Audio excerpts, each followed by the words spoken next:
Assalamualaikum warahmatullahi wabarakatuh. Perkenalkan nama saya Sanidwa dari Fakultas Hukum Universitas Kencana semester 3 kelas B. Di sini saya akan mereview materi tentang hukum pidana lanjutan pada pertemuan ke-14, yaitu masih dengan bab yang sama, bab 5, yaitu alasan hapusnya kewenangan menuntut dan menjalankan pidana. Yang keempat yaitu ada daluarsa atau perjury yang terdapat pada pasal 78 KUHP. Alasan diberlakukannya daluarsa adalah karena sangat mempengaruhi daya berlakunya penuntutan, sehingga yang pertama memperlemah ingatan terhadap gangguan atas ketertiban yang telah dilakukan, dengan demikian mengurangi pula kegunaan dari penuntutan atau pemindanaan. Yang kedua menyulitkan pembuktian karena memperkecil kemungkinan akan berhasilnya penuntutan. Batas waktu daluarsa menurut pasal 78 KUHP ini bermacam-macam. Yang pertama, jika untuk semua kejahatan dan pelanggaran yang dilakukan dengan percetakan adalah 1 tahun. Yang kedua, untuk kejahatan yang diancam hukumannya denda kurungan atau pidana penjara paling lama 3 tahun atau di bawah 3 tahun, daluarsanya adalah sesudah 6 tahun. Yang ketiga, untuk kejahatan yang ancaman hukumannya penjaranya adalah lebih dari 3 tahun, daluarsanya adalah 12 tahun. Lalu, sedangkan untuk kejahatan yang hukumannya adalah seumur hidup atau pidana mati, yaitu daluarsanya adalah 18 tahun.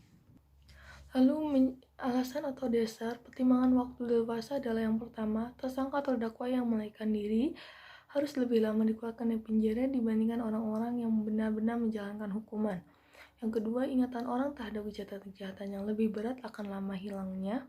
Yang ketiga, kemungkinan untuk memperoleh barang bukti semakin berkurang sehingga sukar untuk dikumpulkan karena hilang, rusak, dan sebagainya. Lalu yang keempat, memberikan rasa kepastian hukum kepada masyarakat. Lalu yang kelima yaitu penyelesaian di luar beracara atau afdowning within process atau AFCUF sama dengan tebusan. Hal ini hanya berlaku untuk perkara pelanggaran saja, yaitu yang pertama, terhadap perkara pelanggaran diancam denda saja. Yang kedua, maksimum denda harus dibayar. Yang ketiga, diperlukan kuasa dari pejabat yang ditunjuk undang-undang. AFCOP ini sifatnya sukarela dan harus inisiatif terdakwa sendiri, tidak berlaku untuk tersangka yang berumur di bawah 16 tahun atau anak-anak.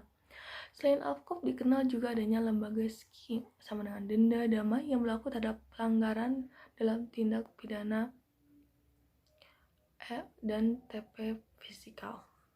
Lalu yang keenam ada abolisi dan amnesti. Abolisi yaitu meniadakan wewenang dari jaksa untuk menuntut hukuman, sedangkan amnesti wewenang yang lebih luas yaitu meniadakan wewenang untuk menuntut dan menjalani eksekusi baik sebelum ataupun sesudah eksekusi.